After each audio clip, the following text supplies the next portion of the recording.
Salut à tous et bienvenue dans ce nouvel épisode de Fantine Flash. Depuis quelques semaines, un certain grand youtubeur influent nous parle beaucoup de l'exposition au froid comme un mécanisme d'adaptation formidable.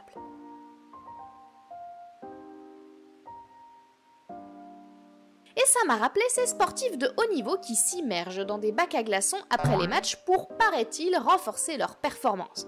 Mais qu'en est-il vraiment ?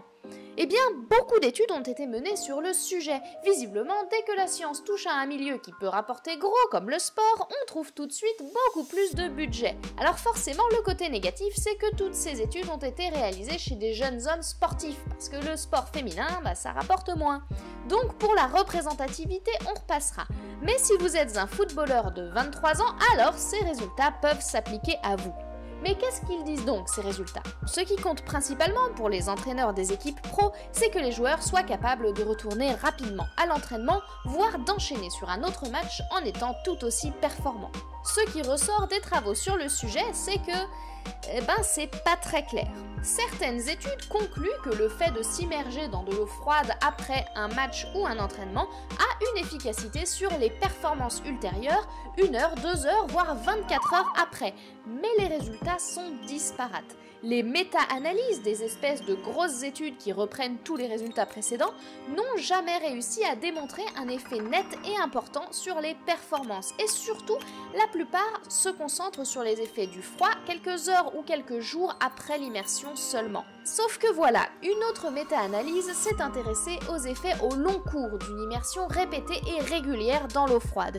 Et là, les chercheurs se sont rendus compte que non seulement ça n'améliore pas les performances, mais en plus, ça diminue les résultats sur le travail en résistance et la force isométrique. Pour résumer, l'utilisation répétée de bains froids après le sport pourrait avoir un effet bénéfique sur les performances à court terme, mais elle serait délétère à long terme. Bon, on l'aura compris, difficile de conclure à ce jour quant à l'efficacité des bains froids sur les performances. Mais l'eau glacée pourrait-elle aider à diminuer les courbatures ? Eh bien là-dessus, les résultats des études sont un poil plus clairs. Il semblerait que l'immersion dans l'eau froide ou dans les bains alternés chaud et froid ait un impact positif sur la fatigue, la sensation de relaxation et les courbatures. En revanche, ce qui vient contraster ces résultats, c'est cette étude.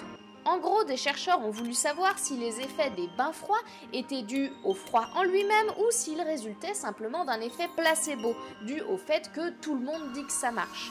Ils ont donc constitué 2 groupes, un qui faisait des bains froids et l'autre qui s'immergeait à température ambiante.